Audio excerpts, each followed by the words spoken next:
how are you doing today? My name is Louis Lee, and I'd like to introduce the UMass Conservatory of Music and Arts guitar program. Welcome back. This is the UMass Conservatory of Music and Arts guitar program, and this is guitar lesson number 9. So this time we're going to work on, of course, the finger exercise. What we need to do is to get our metronome, set it at 60 beats per minute. I'm going to put that on. Okay, we're going to get our guitar. I'm going to check to make sure I'm in tune.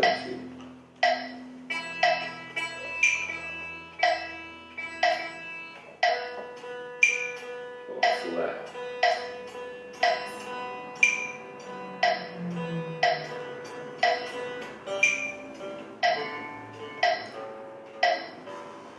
Okay, very good. So I'm in tune.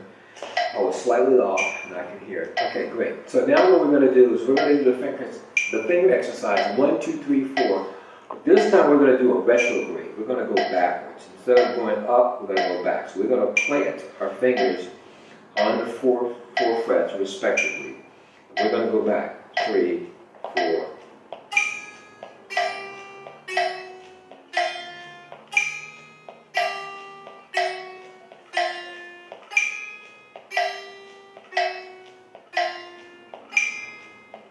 Let me explain something.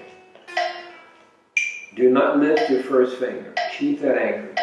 That will become part of your technique. Okay, keep that finger, the first finger down. And you're just lifting the remaining 3 fingers, 4, 3, 2, and 1. And it's coordination. And it may seem a little awkward at first, but after a few days you'll get used to it. So we're going to try that now. And we're going to do that for 5 minutes. Okay, here we go. Ready? 1, 2, 3, 4.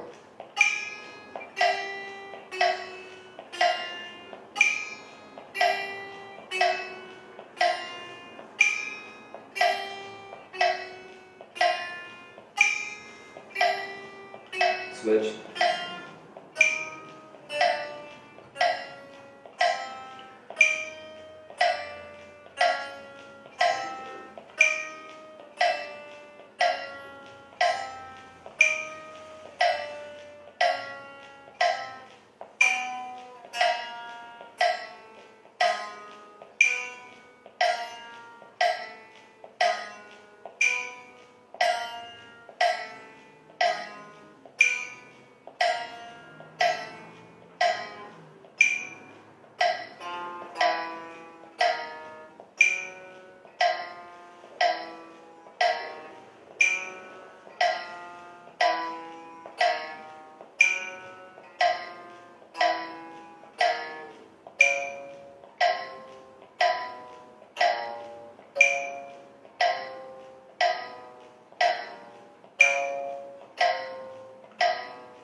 Remember that 6th string may cause a little bit of a difficulty to you because it's up so high. You have to stretch your fingers.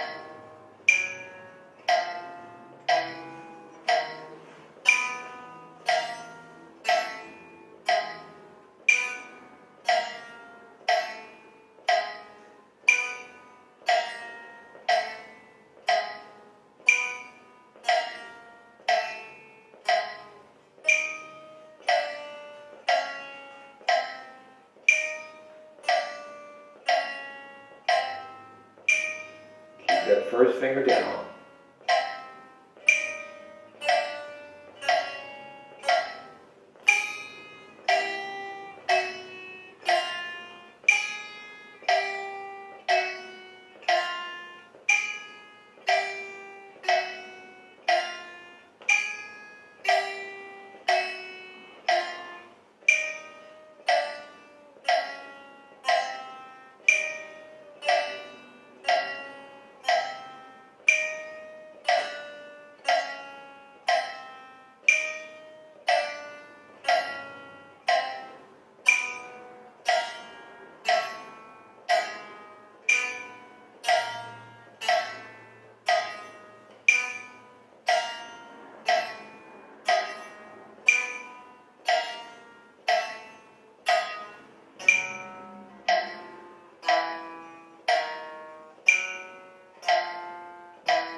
just relax.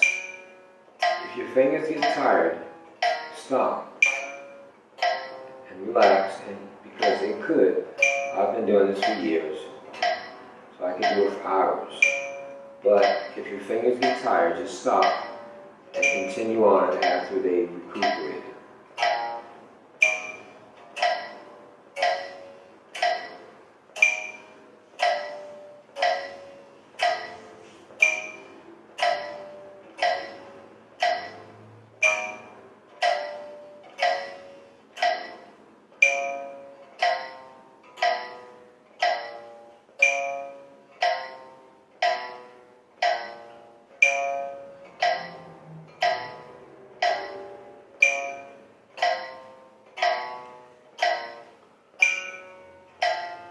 Now, if you notice, I'm really focused on how I'm executing these notes, because I'm practicing. And how you practice is how you will perform.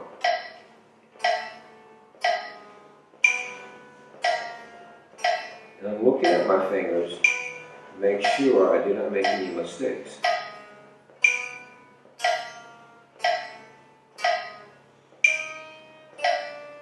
I could do it without looking, but I'm practicing. And because I'm practicing, that's all part of the practice session, is to make sure that you're aware that you're playing the correct notes.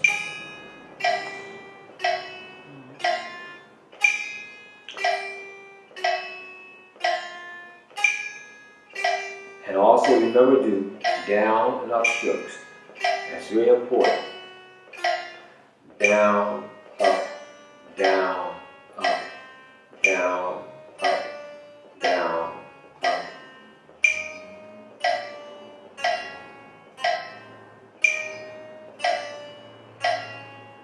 We're almost finished.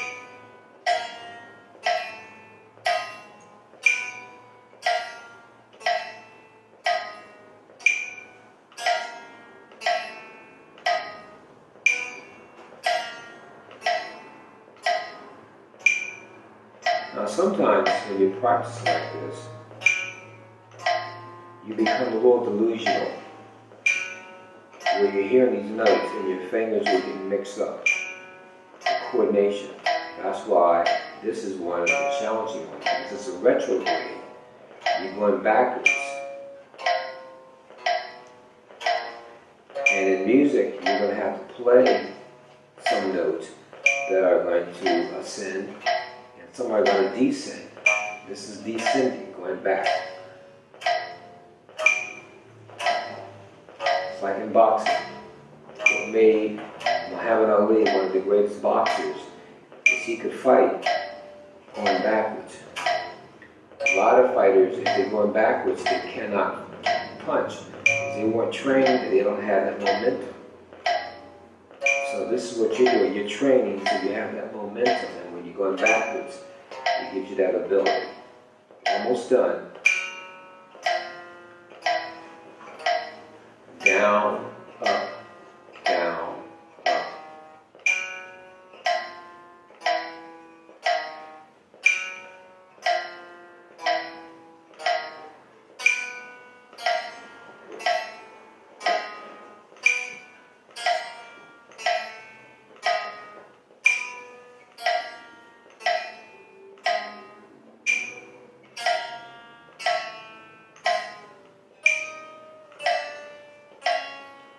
Almost here. Second string.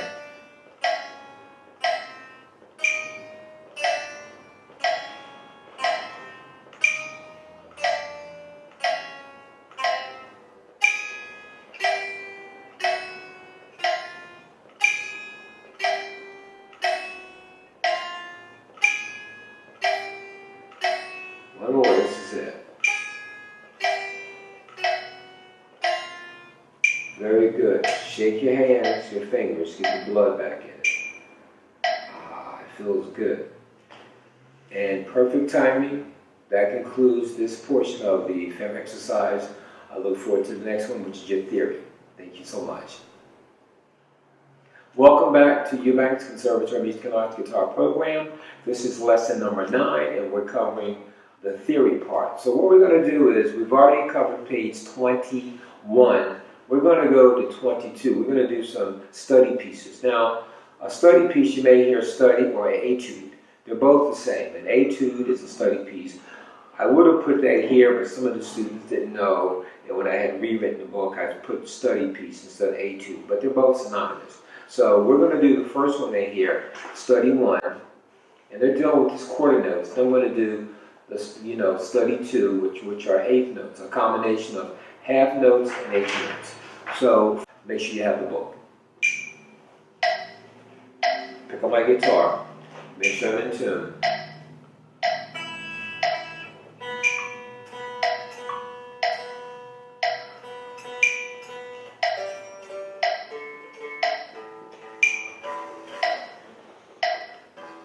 Good. Okay, I'm going to tune that G, that B string is a little flat. Okay, here we go. We're going to do the first study.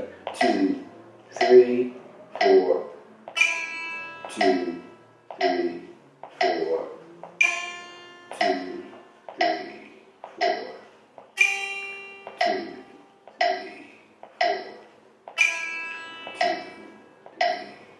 4, 2, 3, 4. That was that one. Now, what I put here, and I should mention it because I just saw it, at the end of the staff. Remember, this is a staff. At the very end, there are 2 dots. Okay, and so they have 2 terminologies for those dots. In the layman's term, you could call it a repeat. In classical, it's called a recitative. Okay, sometimes if you use that word around untrained musicians, they're not going to know what you're talking about. A recitative, they're not know. Then you would say a repeat. It's simple. And I try to make things simple when I'm talking to people so we can get the job done. Just do the repeat. Those 2 dots mean to repeat. So in other words, after you've done this once, you would repeat this and do it one more time because this is an indication of that. Now let's look at study number 4. Study number 4, at the end, there's no double bar, which would be a significant indication. There's just a single bar, and there's no dots. So that means there's no repeat. So what does that mean? That means you're learning how to read music. Because a lot of musicians don't know that. And this is very important. Because if I kept reading on, the rest of the musicians, they've already gone back to the beginning of that staff. And I saw that, but I didn't know what that was. Okay, that's speaking hypothetically. But I do know, and you do know because I've just explained it to you. So it's important. This is all learning how to read. That's why this is the theory part. This is theory. When you see those dots, it means to repeat. But on this, and what we're going to do, for the sake of time, I'm not going to repeat, so we can do as much as we can. Now, let me put my guitar down because this page is very, very complex. And I see students that learn this page in 1 week, and I've seen students that it took them 3 months to learn this page. That's just how it is. It's not to say that the student that did it in 1 week is better, and the one that did it in 3 months is not. No. It's an indication of how much time the student learned it in a week. Spend time. It's all about time. If you spend 10 minutes, you're not going to learn this in 1 week. You're just not. Because what I did, and please allow me to explain this to you, I wrote this book about 6 years ago when I was traveling to Philadelphia to visit my mother. And I was on a plane, and she had always told me to write a book. And the only book I had ever written was my thesis. And I said, gee, it's been years since I've done it. So I said, this is the best time. I'm on this flight. It's a 6-hour flight. So, okay, I'm just giving you some information. So when I did the bottom part, study 6 and 7, I made it very difficult, rhythmically. I said, okay, let me make it challenging. And that's what you'll find. At the very bottom, the rhythm is just difficult. And that's something, it's simple. Very simple. No 16th notes, no 30 seconds. But the way it's notated is difficult. Because it'll have notes coming in on an upbeat and a rest on a downbeat. And you have to see that. And the next measure will go to do something entirely different. So you have to be really reading the music, and that's why I did it. So it wasn't too simple. So, but I only require most of my musicians, or my students, excuse me, to go up to the 5th. For the intermediate, they can go on to 6, 7. I just want to explain that.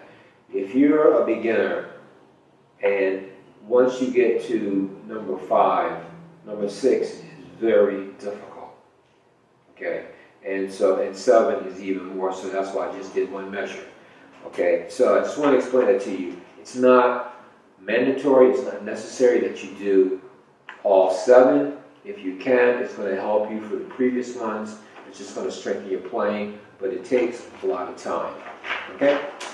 So now, having said that, we're going to jump ahead right now. We're going to do something else because, or excuse me, we're going to jump to study 4 because time constraint.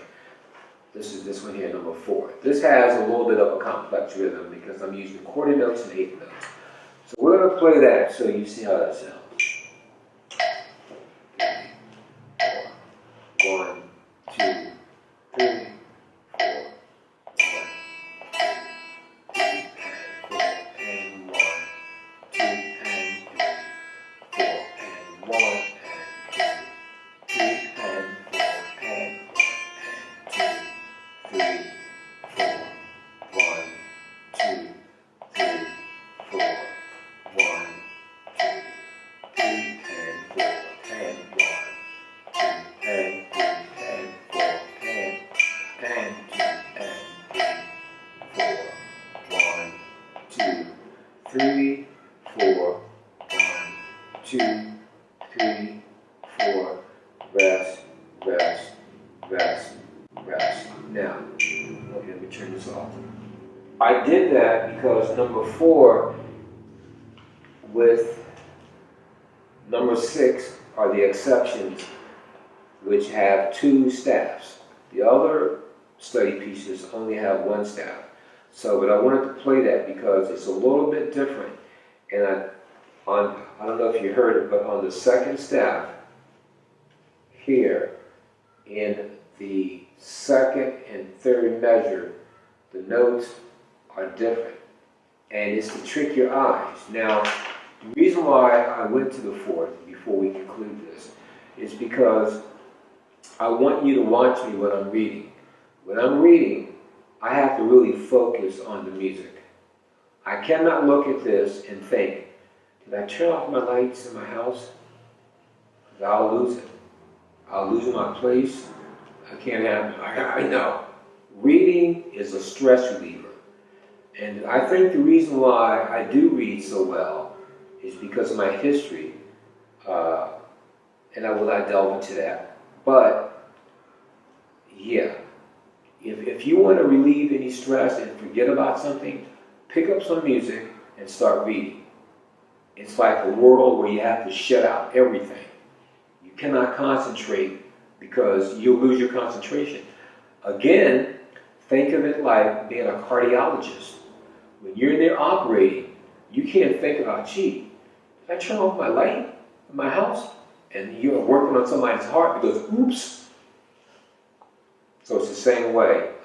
Maybe a little different, not as serious because it's not life-threatening, so that might be a little exaggerated, but I guess you understand the point I'm trying to make, is if you want to get away and shut out everybody, just forget about your problems, read music, when you come back, your problems will be there, because that's how life is. And with that, this concludes the portion of the theory. Thank you so much. I'll see you on the fun part. Welcome back. This is the fun part of lesson number 9, the guitar lesson number 9, and we're going to review the chords again, but we're going to do something different this time. We're going to mix up the chords. We have a list of chords here, And I know by this time you've learned these chords because we've done a great job. It's been 9 lessons, okay? And that's quite a long time. And so I just want to commend you for hanging in there and do not quit, because winners never quit and quitters never win. So just hang in there and trust me, you'll make this dream that you have become possible. It will become a reality, rather. Okay, so having said that, we're going to just play around some chords. So what I'm going to do is show you how I would react. Now, the chords that I'm using are here. And I'm going to play this for you first. Tell me if you recognize it. And then we're going to say that these chords are right here. 2, 3, 4.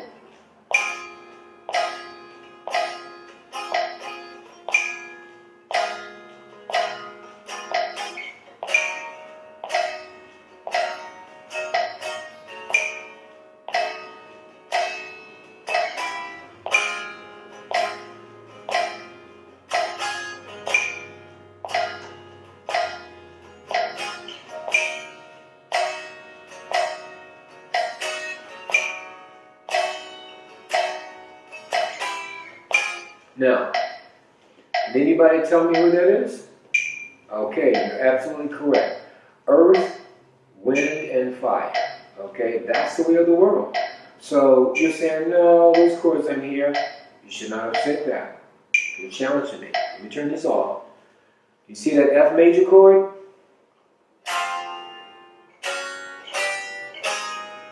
Right here. That's the chord. Okay, now let's look at the minor chord, that D minor, or the E minor. Same, that's a minor. Then I just went back here. Simple chords.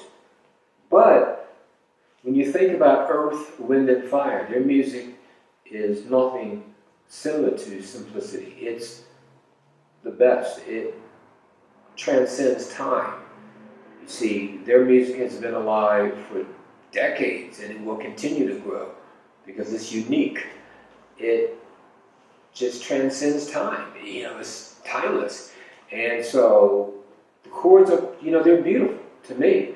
And when I was putting this together a couple nights ago, just by accident, happenstance, I started playing these chords, and that fell into my mind. I said, okay, that would be a good introduction to impress upon the students how it's not about playing fancy chords, because that's not a fancy chord.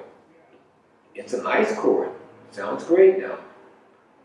But that's how you can do. You can sit around and come up with something like that. You see? And it's pretty. Let's hear it again. 2, 3, 4.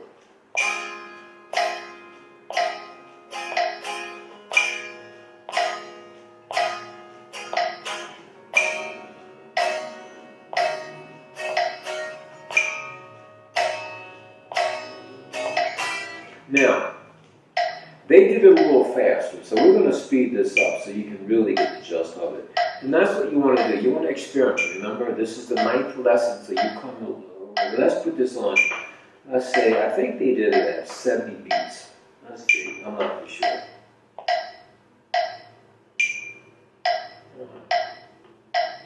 One, 2, 3, 4.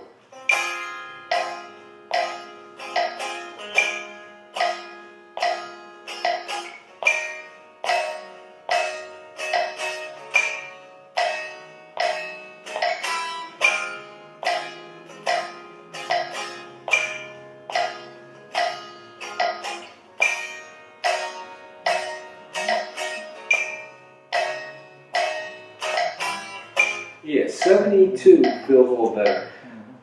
Yeah, you know, yeah, right. You see, so it's, and my producer just agreed with me, and that's a plus, okay? Because he's a musician too. Yeah, you see, but these are chords that you're having fun. Now, I was having fun just playing that. And I have to enjoy it because it's like cooking again, using that analogy. When you're cooking, my mother always told me, love what you're doing. Don't go in, because she used to make me cook. My mother was feisty. always, you're cooking. Why me? Because she says so. But I never talked back to her. My older brother would, but I'm not going to get into that. But I never talked back. I just was complacent, that's all. But anyway, go in there. I had to go in there with a positive attitude. If not, I would hear about it and wreak her havoc, okay? But anyway, so music is the same way. When you're playing, try to enjoy it. Try to make it, because then it grows. It's a spiritual thing. It comes out. You know, you're feeling it. So it's a feeling. And that's a privilege. You see, to be able to play an instrument. Okay, it's a privilege. So what I want you to do is I want you to enjoy these chords, continue taking our lessons. We have another one preceding this one, lesson 10. I hope you enjoy this one. That concludes part